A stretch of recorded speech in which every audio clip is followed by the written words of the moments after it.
வையகம், வாழ்க வையகம், வாழ்க வளமுடன். குரு வாழ்க, குருவே துணை. உலக மக்கள் அனைவருக்கும் ஆங்கில புத்தாண்டு நல்வாழ்த்துக்களை தெரிவித்துக் கொள்கிறேன். ஸோ மனிதநாடி யூடியூப் சேனல் வாயிலாக பார்த்து கொண்டிருக்கும் அனைத்து உலக மக்களுக்கும் இந்த ஆங்கில புத்தாண்டு வாழ்த்துக்களை தெரிவித்துக்கிறேன். So wish you happy new year. So இந்த வருஷம் எல்லாருக்கும் நல்லபடியாக அருளணும்னு சொல்லி எல்லாம் வல்ல இறைவனை வேண்டி, ஸோ இந்த துளாராசிக்கு என்னென்ன பலன், என்னென்ன பயிற்சி, என்னென்ன கிரகங்கள் இந்த வருஷம் நல்லா இருக்குது, எந்தெந்த கிரகங்கள் அவங்கள என்னென்ன விஷயத்தை கொண்டு போகுது அப்படிங்கிறத பற்றி இந்த வருஷம் ஒரு சிறிய வீடியோ உங்களுக்காக ஒரு சிறந்த முறையில் நம்ம மனிதநாடி சேனல் மூலிமா உலக மக்கள் அனைவருக்கும் இந்த பதிவு உங்களுக்காக. ஸோ இந்த புத்தாண்டு இந்த வருஷம் துளாராசிக்காரவங்களுக்கு சிறப்பான வருடம். இந்த துளாராசிக்காரவங்க சார் ஒரு 10 வருட காலங்களாக குறைஞ்சது 8 இயர்ஸ்லேருந்து அவங்களுக்கு 7.5 சனி விட்டும் நிம்மதி இல்லை சார். நல்லா கேட்டுங்க. இந்த துளாராசியில் 2020 கொரோனா, 21, 22, 23, 24 இந்த 4 இயர்ஸும் நிம்மதி இல்லை. அதுக்கு முடிந்த இந்த 7.5 சனி துளாராசியில் இருந்தப்பையும் அவங்களுக்கு ஒரு பிரச்சனை, மனசங்கடங்கள். ஒரு 10 இயர்ஸாக அவங்களுக்கு ஒரு போராட்டம், நெருக்கடி, இந்த மாதிரி ஒரு தொந்தரவுலாம் துளாராசிக்காரங்க சந்திச்சாங்க. ஸோ இந்த 2025 எங்கள் ராசி எப்படி சார் இருக்கணும், அனைத்து மக்களும் துளாராசிக்காரங்களை பற்றி கேட்குறாங்க. என்ன நினைக்கிறாங்க, நமக்கு சார் என்ன சொல்ல போகிறாரு, எப்படி சொல்ல போகிறாரு அப்படின்ட்டு நினைக்கிறீங்க. உண்மையிலேயே சார் இந்த 10 வருஷம் கழிச்சு, அட்லீஸ்ட் ஒரு 6 இயருக்கு அப்புறம்னாலும் பேக் 6 வருஷம், இந்த கொரோனாவுக்கு அப்புறம் இந்த 6 வருஷம் கழிச்சு மிக நிம்மதியாக ஒரு பிரச்சனைகளை சால்வ் பண்ண போறீங்கன்னா இந்த வருஷம் தான் சார் உங்களுக்கு. அடுத்தது குரு பயிற்சி, சனி பயிற்சி, ராகுகேது பயிற்சி இந்த வருடங்கள் எல்லாம் நிகழ இருக்கு. ஸோ இந்த வருஷம் உங்களுக்கு ஒரு பொன்னான வாய்ப்பு சார் துளாராசிக்காரங்களுக்கு. ஏன் அதை உங்களுக்கு சொல்கிறேன்னு சொல்லுங்க. கும்பராசிக்கு 5ல் இருந்த சனி 6ஆம் இடத்துக்கு தைரிய, வீரிய, சம, ரோகம், எதிரி, சத்துரு ஸ்தானத்துக்கு போகுது. 5ஆம் இடங்கிறது ஸ்லோ, புண்ணியம். 6ஆம் இடத்துக்கு ஒரு ஜாதக துளாராசிக்கு 6ஆம் இடத்துல சனி போகும்போது கோச்சாரத்தில் எந்த ஒரு வழக்கு விஷயங்களையும் வெற்றி காணலாம், எல்லா ஒரு இடத்துலையும் நீங்கள் சிறப்பாக இருக்கலாம் அப்படின்னு இந்த வருஷம் துளாராசி சிறப்பான விஷயம். இதில் துளாராசியில் 3 நட்சத்திரக்காரங்களும் இருக்காங்க. அதாவது சித்திரை நட்சத்திரம் 3ஆம் பாதம், 4ஆம் பாதம், அதே மாதிரி சுவாதி நட்சத்திரம் 1ஆம் பாதத்துலேருந்து 4 பாதம், விசாக நட்சத்திரம் 3 பாதம். ஸோ இந்த துளாராசிக்காரங்களுக்கு சித்திரை நட்சத்திரத்துக்கு இந்த வருஷம் என்ன பண்ண போகுது, சுவாதி நட்சத்திரக்காரங்களுக்கு என்ன செய்ய போகுது, அதே மாதிரி விசாக நட்சத்திரங்களுக்கு இந்த வருஷம் இந்த கிரகங்கள் பயிற்சி அடைஞ்சால் இந்த 2025லேருந்து 26 வரைக்கும் இந்த வருஷம் அவங்களுக்கு எப்பேற்பட்ட ஆண்டாக இருக்குங்கிறத பற்றி ஒரு தெளிவான வீடியோவாக அந்த வீடியோவில் கொடுக்குறது சார். ஸோ மனிதநாடி சேனலை மீண்டும் நல்லா சப்ஸ்கிரைப் பண்ணுங்கள், லைக் பண்ணுங்கள். ஏன்னா இது ஒவ்வொரு வீடியோவும் தெளிவான கருத்துக்களை மட்டும்தான் கொடுக்கக்கூடிய மனிதநாடி சேனல். ஸோ கண்டிப்பாக அனைவரும் பார்க்கணும். ஸோ இந்த துளாராசிக்காரவங்க இந்த சேனலில் இந்த வருஷம் 2025ங்கிறது நிகழும் குரோதி வருடம். இந்த வருஷம் பிறந்திருக்கு குரோதி வருடம், மார்கழி மாதம் 17ஆம் தேதி புதன்கிழமைக்கு பிறந்திருக்கு. பூரண நட்சத்திரத்தில் பிறந்திருக்கு சார். அதே உங்கள் சுக்கரனுடைய காலில், துளாராசி சுக்கரனுடைய வீடு சார். நல்லா கேட்டுங்க. அதில் சனி உச்சம். இந்த வருஷம் பிறந்திருக்கு பூரண நாளில் சுக்கரனுடைய நட்சத்திரத்தில் பிறந்திருக்கு. ஸோ அதனால கண்டிப்பாக இந்த வருஷம் உங்களுக்கு ஒரு மிகப்பெரிய வெற்றியையும் பணத்தையும் அள்ளி கொடுக்க போகுது. அது நிச்சயமாக எழுதி வச்சுங்க சார். நீங்கள் பயப்படவே வேண்டாம். எந்த வருஷமும் இல்லாத அளவுக்கு இந்த வருஷம் துளாராசிக்காரங்க ஜெயிக்க போறீங்க. அதுக்கு அடுத்தது இந்த துளாராசிக்காரங்க இந்த புத்தாண்டு பிறந்திருக்கிறது பூரண நட்சத்திரங்காலில், சுக்கிரனுடைய நட்சத்திரங்காலில். அதுக்கு அடுத்தது இந்த புதன்கிழமை, இந்த புதனுங்கிறது மகாவிஷ்ணு சார். அதில் உங்கள் நட்சத்திரம் ஒன்று இருக்குது. சுவாதி நட்சத்திரங்கிறது விஷ்ணு, மகாலட்சுமின்னு பேர். அதில் உங்கள் நட்சத்திரம் ஒன்று இருக்குது. ஸோ சித்திர நட்சத்திரக்காரங்களும் நிம்மதி தான். இந்த வருஷம் துளாராசியில் உள்ள 3 நட்சத்திரக்காரங்களும் நிம்மதி தான் சார். ஏன்னா 10 இயர்ஸ் அவங்க ரொம்ப சஃபர், கொரோனாவுக்கு முன்னாடி, கொரோனாவுக்கு பின்னாடி. ஸோ இந்த 2 பக்கத்துலேயும் அவங்க சஃபர் ஆகிட்டாங்க. நெருங்கிய போராட்டம், மன உளைச்சல், வேலையில் மன உளைச்சல், பதவி மாற்றம், இடமாற்றம், வேலைக்கு ஊருக்கு போய் விசா கட் ஆகிடுச்சு. ஃபாரினில் உள்ள மக்கள் ரொம்ப சிரமப்பட்டு போயிட்டாங்க. துளாராசிக்காரங்க ரொம்ப பேர் வெளிநாட்டில் இருக்காங்க. வெளிநாட்டு மக்கள் ரொம்ப மன உளைச்சலுக்கு ஆளானாங்க இந்த கோவிட் டைமில். பாகப்பிரிவினை, சொத்து பிரச்சனை, இந்த மாதிரி எல்லா விஷயத்துலையும் அவங்க பெரிய சஃபர் ஆகி கோர்ட்டு கேஸ் இந்த மாதிரிலாம் ஆகி இதுக்கு எல்லாம் இப்போ தீர்வு உண்டா சார்னா கண்டிப்பாக இந்த வருஷம் உண்டு சார். கவலைப்படாங்க. ஸோ இந்த வருஷம் உங்களுக்கு பொன்னான ஆண்டுன்னு வச்சுங்களேன். துளாராசி வந்து நீங்கள் வாழ்க்கையில் நல்ல மனிதர். ஒரு இட்லி கேட்டால் 2 இட்லி வாங்கி கொடுக்கக்கூடிய மனிதர். ஒரு ஆளை எடை போட்டுருவீங்க. அதாவது வந்து இவருக்கு நிறைய நண்பர்கள் உண்டு. விசாக நட்சத்திரக்காரவங்களுக்கு ஃப்ரெண்ட்ஷிப் நிறைய உண்டு. ஆனால் ஃப்ரெண்ட்ஷிப் தான் முதுகுலே குத்துவாங்க, அவங்களுக்கு தெரியாது. இவங்க இந்த காலபுருஷனுக்கு 7வது வீடுங்கிறது நண்பர்கள், கூட்டாளி. மேஷத்திலேருந்து பாருங்க 7வது ராசி துலா ராசி. கூட்டாளி, நண்பர், மனைவி இதெல்லாம் நிறைய அனுசரணையா கோட்டுக்கோப்பா எல்லாம் இருப்பாங்க. ஆனா ஒரு ஒரு ஒரு சைட உள்துரோகம் நடந்துகிட்டே இருக்கும். இந்த துலா ராசிக்காரங்க இழப்பும் ஏமாற்றமும் சிந்திப்பாங்க. அதுல வெற்றி கொள்வாங்க, மறுபடியும் மீண்டும் ஜெயிச்சு வருவாங்க. ஏன்னா துலா ராசியில சனி உச்சம், சுக்கிரன் ஆட்சி, அந்த மகாலட்சுமி யோகங்கிற விஷ்ணு அப்படிங்கிற சுவாதி நட்சத்திரம் அந்த ராசியிலே இருக்கு. ஸோ இந்த துலா ராசிக்காரவங்க உடம்ப வருத்தி மனசை வருத்தி ஒரு வேலையை செஞ்சு வெற்றி அடைவாங்க. உடம்ப வருத்தி மனசை வருத்தி, அதாவது சார் நான் சாப்பிடவே இல்லை சார், அந்த வேலையை முடிச்சுட்டு வந்து சாப்பிட்டு நான் அந்த வேலையை கண்டினியூ பண்ணுறேன் சார், வீட்டுக்கு போகிறேன் சார் அப்படின்னு சொல்லுவாங்க. சார் அது மாதிரி ஒவ்வொரு விஷயமும் அவங்களுக்கு வந்து துளாராசிக்காரவங்க வந்து அது மாதிரி ஒரு மனிதர்களை மதிக்கக்கூடிய தன்மை துளாராசிக்காரவங்களுக்கு உண்டு. துளாராசிக்காரவங்கள்ட்ட ஒரு பெரிய மதிப்புமிக்க பண்பு உயர்வும் அவங்கள்ட்ட இருக்கு. ஒருத்தவங்களை விட தரக்குறைவாக பேச மாட்டாங்க, மரியாதை இல்லாம தரக்குறைவா பேச மாட்டாங்க. துளாராசிக்காரவங்களை வாங்க போங்கிறத டிசிப்ளின். ஏன்னா அது சுக்கரனுடைய காலத்துவம், அந்த ராசியில சனியனுடைய காலத்துவம் அந்த மாதிரி இருக்கு. சில பேருக்கு ஜாதக ரீதியா, ரியல் ஜாதக ரீதியா சில மன வளர்ச்சி இல்லாத குழந்தைகள், மன வளர்ச்சி குன்றியவங்க, சில பேருக்கு கை கால் பிரச்சனை, அவங்கவுங்க ஜாதகப்படி சுய ஜாதகப்படி சில பிரச்சனைகள் இருக்கும். அது இல்லைன்னு சொல்லுது. பொதுவா இந்த ஜாதக பலன் உங்களுக்கு நடந்தாலே 50% உங்களுக்கு வெற்றி சார். இப்ப நாங்க சொல்றது கோச்சார பலன் தான். இந்த வருஷம் துளாராசிக்காரவங்களுக்கு 5ல் இருக்கிற சனி 6ஆம் இடத்துக்கு போறாரு. வெற்றி, எதிரி, ரோக, தைரிய ஸ்தானத்துக்கு போறாரு. நீங்க வெற்றி அடைவீங்க. அதுக்கு அடுத்தது 6ஆம் இடத்துல இருக்கிற ராகு 5க்கு வராரு. அதுக்கு அடுத்தது 8ஆம் இடத்துல இருந்த குரு 9க்கு போறாரு. போன வருஷம் ஃபுல்லா சார் 8ஆம் இடங்கிறது அவமானம், வழக்கு, கோர்ட்டு, சண்டை. இந்த 8ல் குரு இருந்தா மறைமுகமான அவமானம். நீங்க இந்த கோர்ட்டு கேஸுக்கு போகாம இருந்தாலும் உங்க அண்ணன் தம்பிக்குள்ள, அக்கா தங்கச்சிக்குள்ள, பாக பிரிவினை, பணம் கொடுக்கல் வாங்கல், இந்த மாதிரி பிரச்சனைகள்லாம் இருந்து துளாராசிக்காரவங்க சமாளிச்ச இத்தனை நாள் வரைக்கும் நான் உனக்கு அண்ணனா இருந்தானா அக்காவா இருந்தானான்னு சொல்லி வெறுத்தவங்களா இருக்காங்க. என்கிட்ட வந்த கிளைண்ட்டுக்கெல்லாம் என்னுடைய அனுபவத்தை நான் உங்கள்கிட்ட சொல்றேன். ஏன்னா இந்த வருஷம் அதெல்லாம் உங்களுக்கு பொன்னான நேரம். 8ல் இருந்த குரு 8ஆம் இடங்கிறது மறைவு, 8ஆம் இடங்கிறது திடீர் அதிர்ஷ்டம். ஸோ இந்த 8ஆம் இடத்துல இருந்த குருவு அவமானத்தையும் கொடுக்கும், அசிங்கத்தையும் கொடுத்து பேரு அதிர்ஷ்டத்தையும் கொடுக்கும். ஸோ இந்த 8ஆம் இடத்துல குரு இருக்கிறதுக்கு நீங்க யாரும் தவறா நினைச்சுக்க வேண்டாம். மறைமுகமான அவமானம் உண்டு. அவங்களுக்கு அடிவயிறு சம்பந்தமா, யூரினரி சம்பந்தமா பிரச்சனைகள்லாம் போன வருஷம் ஆபரேஷன் பண்ணியிருப்பாங்க. போன வருட காலம் பெண்களோ ஆண்களோ துளாராசிக்காரங்க அடிவயிறு சம்பந்தமா, யூரினரி சம்பந்தமான பிரச்சனை, இல்ல யூட்ரஸ்ல கல்லு, இல்ல யூரின் போற இடத்துல சின்ன கல்லு, கட்டி, இந்த மாதிரி இருந்தாலும் அவங்க ஆபரேஷன் பண்ணியிருப்பாங்க. ஏன்னா அந்த இடத்துல 8ல் குரு இருந்தா ஒரு ஆபரேஷன் வரும்னு கணக்கு.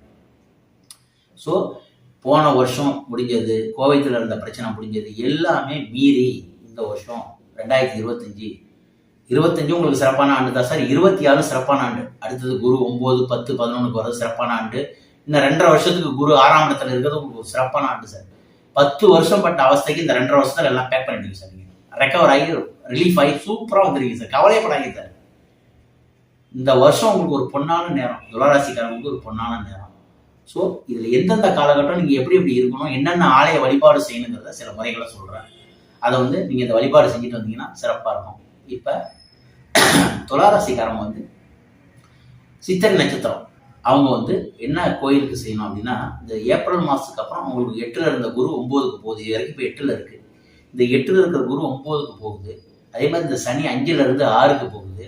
அதே மாதிரி இந்த சுவாதி நட்சத்திரம் மகாவிஷ்ணுடைய நட்சத்திரம், மகாலட்சுமி நட்சத்திரம் அங்க இருக்கு. ஸோ அந்த நட்சத்திரம் வந்து புண்ணியமான நட்சத்திரம், ராகுவோட நட்சத்திரம். அந்த ராகு வந்து இப்ப நீங்க கும்பத்துல 5ல் உட்காந்து குரு ராகு பார்வை, குரு சண்டால யோகம்னு சொல்றாங்கல்ல. அப்போ உங்களுக்கு பூர்வ புண்ணியத்துல வரக்கூடிய சொத்துக்கள், இழந்த சொத்து, இழந்த பதவி, இழந்த பணம்லாம் 10 வருஷம் ரெக்கவர் ஆகாதெல்லாம் இந்த வருஷம் ஆயிடும் சார். வர்ற ஏப்ரலுக்கு மேல கண்டிப்பா ஆயிடும். ஸோ நீங்க சித்திரை நட்சத்திரக்காரவங்க செல்ல வேண்டிய கோயில் சீர்காழி வைத்தீஸ்வரன் கோயில். இந்த ஏப்ரல் மாசத்துக்கு மேல சீர்காழி வைத்தீஸ்வரன் கோயில் சென்று செவ்வாய்க்கிழமையோ இல்லை அவங்க ஜென்ம நட்சத்திரத்தன்னைக்கோ, யார் யார் இப்போ சித்திரை நட்சத்திரமோ அந்த நட்சத்திரத்தன்னைக்கு போய் சாமி தரிசனம் பண்ணிட்டு வந்தீங்கன்னா சிறப்பாக இருக்கும். ஏன் வைத்தீஸ்வரன் கோயில், செவ்வாயினோட ஸ்தலம் தான் அது. ஏன் வைத்தீஸ்வரன் கோயில் போக சொல்றோம்னா, அங்க முருகனுடைய ஆற்றல் வந்து வெகு வேகமாக உள்ளது.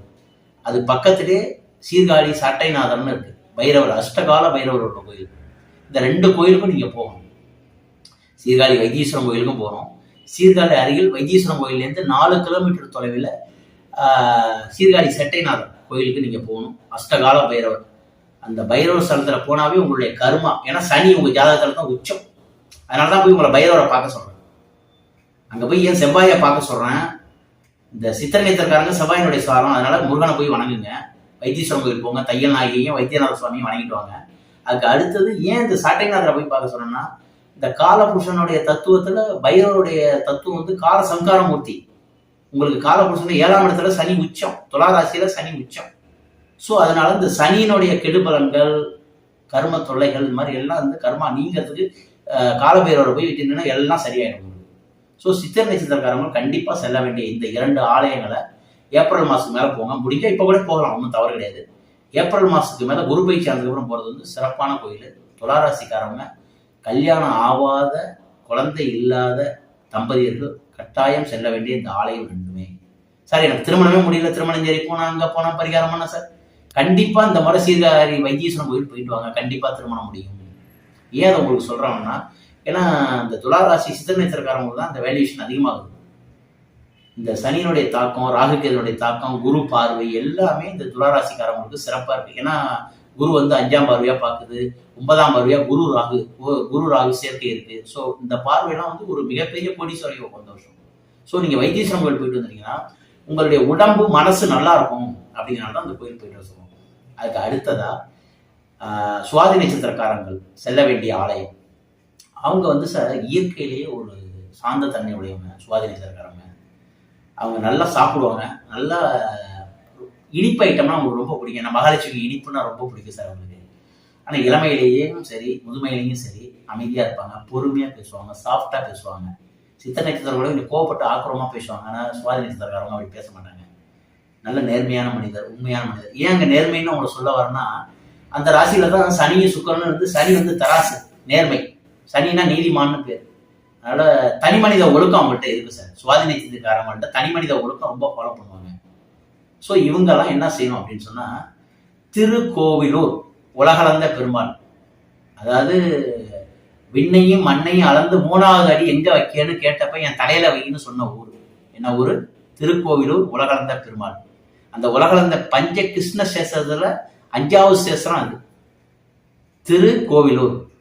கிருஷ்ணன் போய் வழிபட்ட ஸ்தலம் 5 ஸ்தலம் இருக்கு சார். அதுல 5வது ஸ்தலம் வந்து திருக்கோவிலூர் உலகளந்த பெருமாள் கோவில்ல போய் இந்த வருஷத்துல போய் அடுத்த மாசமோ அல்லது தமிழ் வருஷத்துல நீங்க எப்ப வேணாலும் போய் சாமி கும்பிட்டு வந்துட்டீங்கன்னா அந்த மகாவிஷ்ணுடைய அருள் உங்களுக்கு கிடைக்கும். இதை செஞ்சிட்டீங்கன்னா சிறப்பான விஷயம். இன்னும் அடுத்தது சார், இந்த திருக்கோவிலுங்கிற ஊர் வந்து விழுப்புரம் மாவட்டம், விருதாச்சலம் மாவட்டத்துல இருக்கு. நீங்க நெட்ல கூகுள் அடிச்சா சில பேர் எனக்கு கோவிலுக்காக அடிக்கிறாங்க சார், எந்த ஊர்ல இருக்கு எப்படி, எல்லாம் கூகுள்ல டைமிங்லேயே எல்லாம் இருக்கு சார். எத்தனை மணிக்கு கோயில் ஓப்பன் பண்றாங்க, எத்தனை மணிக்கு நட சாத்துறாங்க, எத்தனை மணிக்கு தொடங்குறாங்க, எல்லா விவரத்தையும் எனக்கே அடிக்கிறாங்க சார், ஃபோன் பண்றாங்க, கால் பண்றாங்க. ஸோ அது எல்லாமே நீங்க கூகுள்ல சர்ச் பண்ணா வந்துடும். சொல்றான்னு மன்னிக்கவும், இந்த மாதிரி விஷயத்தெல்லாம் நீங்களே ஃபாலோ பண்ணுங்க. நாங்கள் இந்த கோயில்ல இம்பார்ட்டன்ட் கோயில் தான் உங்களுக்கு கொடுக்குறோம். அடுத்ததா சாருக்கு வந்து இந்த சுவாதி நட்சத்திரக்காரங்க வந்து கும்பகோணம் அருகில் சாரங்கபாணி கோயில், ஆற அமுத பெருமாள். இப்ப ஒரு வருஷத்துல 2 விஷயம் இருக்கு, உத்தராயண காலம், தட்சிணாயன காலம்னு இருக்கு. ஆடி மாசத்துல இருந்து மார்கழி மாசம் வரைக்கும் உத்தராயண காலம், தட்சிணாயன காலம், தையிலேருந்து ஆடி மாசம் வரைக்கும் உத்தராயண காலம்னு பேரு. இந்த 2 காலத்துல வடக்கேந்து தெற்க சுத்துறது உத்தராயண காலம், தெற்கேந்து வடக்கமா சுத்துறது தட்சிணாயன காலம். அதே மாதிரி சார் இந்த கோயில்ல தை மாசத்துல இருந்து ஆடி மாசம் வரைக்கும் போனீங்கன்னா இடது பக்கமா உள்ள நுழைஞ்சு போய் பெருமாளை ஜெயிக்கணும், சாரங்கபாணி பெருமாளை.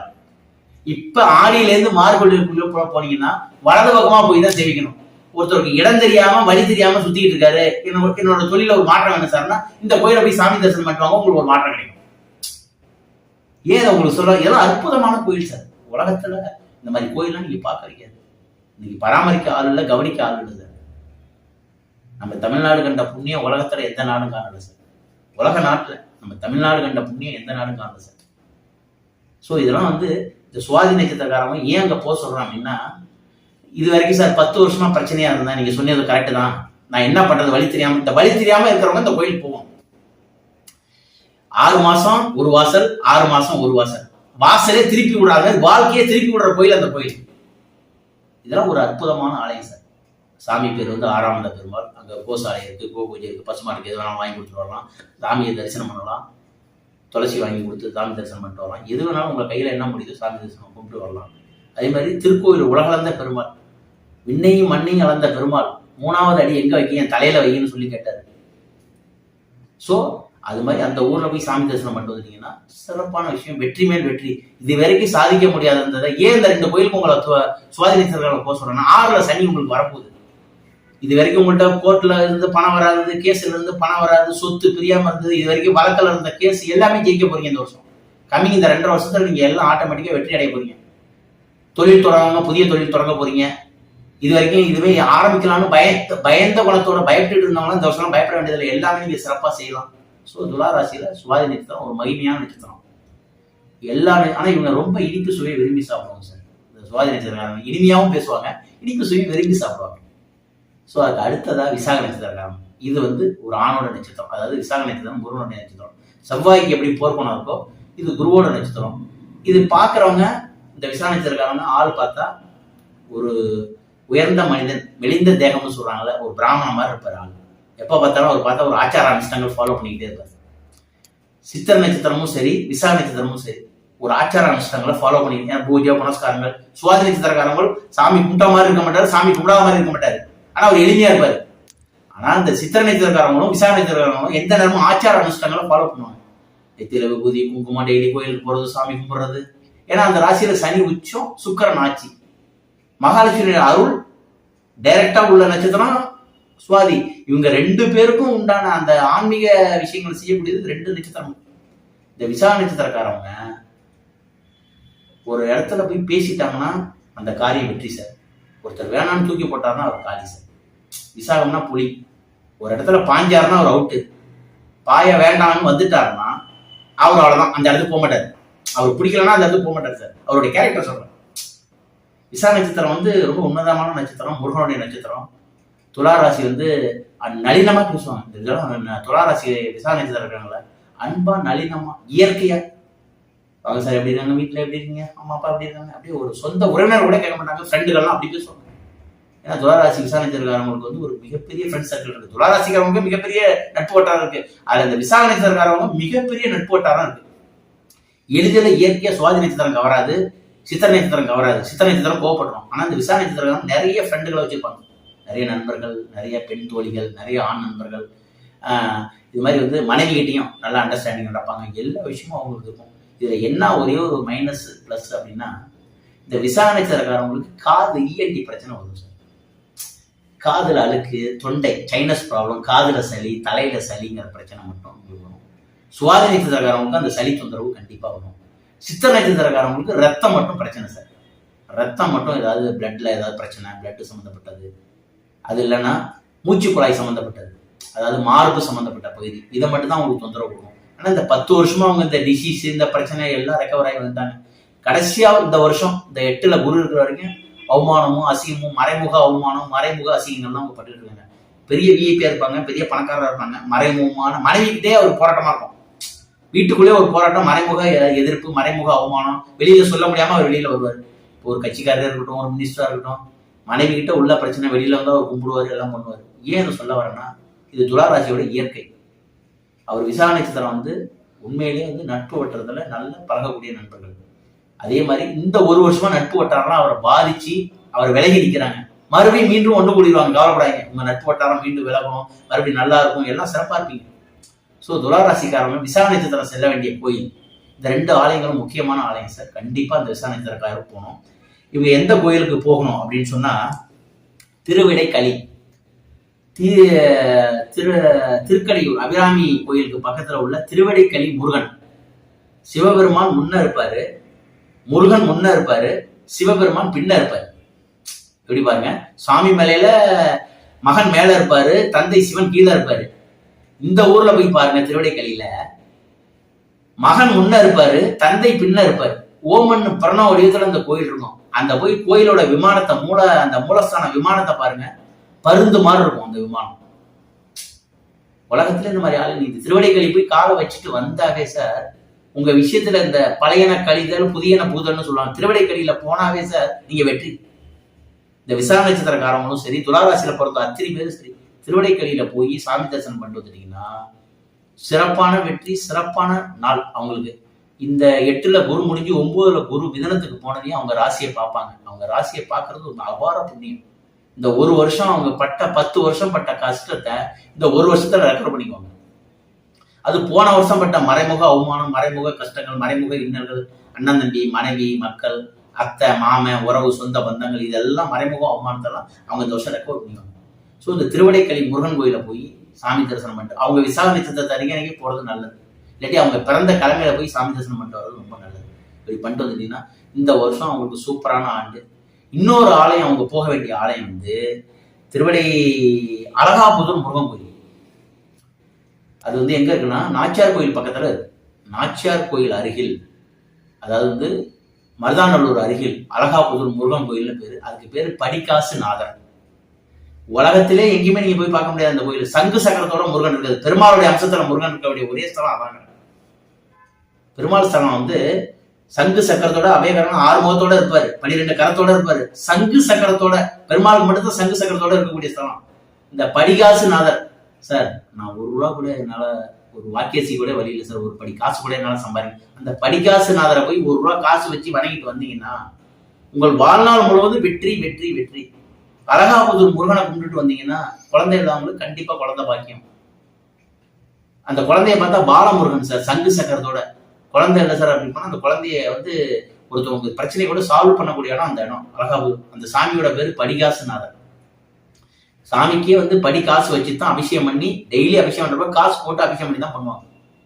ஸோ அந்த ஆலயம் வந்து படினா அந்த காலத்துல மரக்கா, நெல், இந்த மாதிரிலாம் இருக்கு. அந்த மாதிரி ஒரு படி அரிசிக்கு வழி இல்லை சார், ஒரு படி ₹1 என்னால சம்பாதிக்க முடியல, ₹1000 சம்பாதிச்சாலும் பத்தல, ₹10,000 சம்பாதிச்சாலும், அந்த படிகாசுநாதரை வணங்கி அழகாபுதூர் முருகனை வணங்கிட்டு வந்துட்டீங்கன்னா ரொம்ப ரொம்ப ரொம்ப இந்த வருஷம் பொன்னான காலம் இருக்கு. இந்த 2 ஆலயத்தையும் மறந்துடாதீங்க. திருவடைக்களி முருகன் கோயிலையும் மறந்துடாதீங்க. அதே மாதிரி அப்பர், ஞானசம்பந்தர், திருநாகசர், இந்த 4 ஆள், அதாவது சமயக்குருவர் 4 ஆள் பாடல் பெற்ற ஸ்தலம் இந்த ஸ்தலம், இந்த 2 கோயிலுமே. ஸோ இந்த ஸ்தலங்கள் வந்து நீங்க போக வேண்டிய புண்ணியமான ஸ்தலங்கள். ஸோ இந்த ஸ்தலத்துல வந்து நீங்க கட்டாயம் சென்று துளாராசிக்காரவங்க இந்த வருஷம் பொன்னான ஆண்டை பயன்படுத்தி நீங்க வெற்றி அடையணும். இந்த வருஷம் எப்போதும் போல நீங்க ஹாப்பியா இருக்கலாம். எப்படி 10 வருஷம் முன்னாடி இருந்தீங்களோ அதே ஹாப்பி இந்த வருஷத்துக்கு மேல உங்களுக்கு ஆரம்பிக்க போகுது. நீங்க எந்த கவலையும் வர வேண்டியதில்லை. ஸோ துளாராசிக்காரங்க அவங்க எப்படி சார், இதுக்கு முன்னாடி யூடியூப்ல நிறைய சொல்லியிருக்காங்க சார், நான் கொரோனா சொல்ல. சில ஒருத்தவங்க ஜாதகப்படி, சுய ஜாதகப்படி சில மாற்றங்கள் நடக்கலாம். நான் சொல்ற விஷயம் அவங்கவுங்க ஜாதகப்படி ஒரு 50% நடந்தாவே நீங்க வெற்றி தான் சார். ஒருத்தருக்கு துளாராசி துலா லக்கணம், ஒருத்தருக்கு துளாராசி மீன லக்கணம், தசாபுத்தி நடப்பு, சில பேருக்கு என்ன திதி, என்ன யோகம், என்ன கரணம், சில பேருக்கு நாம யோகங்கள் நல்லா இருக்காது, திதி நல்லா இருக்காது, திதி முடக்குல இருக்கும். இப்படி உள்ளவங்கலாம் அவங்க சுய ஜாதகத்தை ஆராய்ச்சி பண்ணி அருகில் உள்ள ஜோதிடரை அணுகி நீங்க ஆராய்ச்சி பண்ணி இந்த வருஷம் என்னென்ன செய்யணுன்றதை நீங்க தெரியுங்க. சரிங்களா?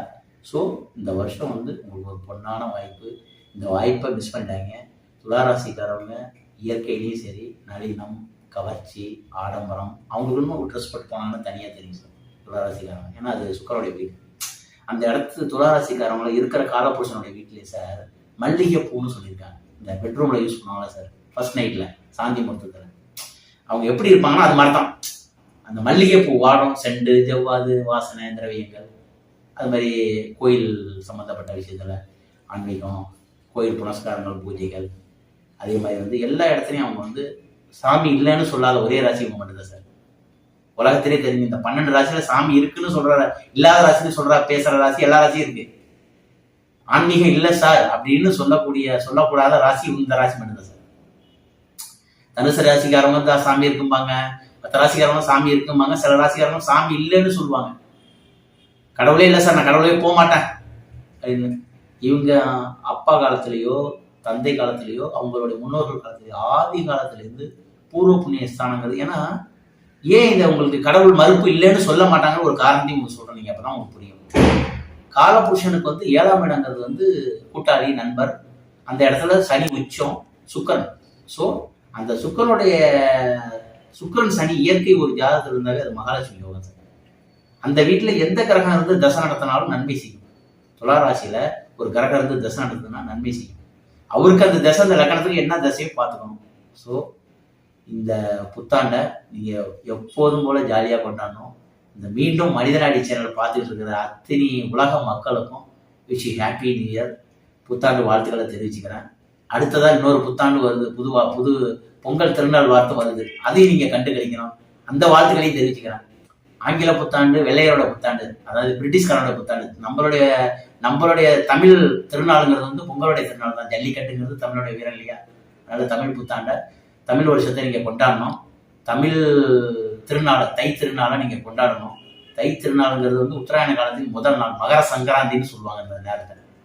அது வந்து அந்த திருநாள் வாழ்த்துக்களையும் பொங்கல் திருநாள் வாழ்த்துக்களையும் தெரிவிக்கிறேன். இந்த வருஷம் எப்போதும் போல மிக நீண்ட நாளுக்கு அப்புறம் துலா ராசி வெற்றி அடைவது உறுதி, 100% சொல்லி, ஸோ இந்த அனைவருக்கும் புத்தாண்டு வாழ்த்துக்களை தெரிவித்து, எல்லாம் வல்ல என் குருநாதரையும் வணங்கி, எல்லாம் வல்ல என்னுடைய கணிச்சப்பாக்கம் கணீசபுரீஸ்வரி மானசீகமாக வணங்கி, எல்லாருக்கும் மீண்டும் மனிதநாடி நேயர்கள் பார்த்துட்டு அனைத்து மனிதருக்கும் புத்தாண்டு வாழ்த்துக்களை சொல்லி விடைபெறுகிறேன். வாழ்த்துக்கள் சார், வாழ்த்துக்கள். வாழ்க வளமுடன், வாழ்க வளமுடன். குரு வாழ்க, குருவே துணை. நன்றி சார், நன்றி, மிக்க நன்றி சார்.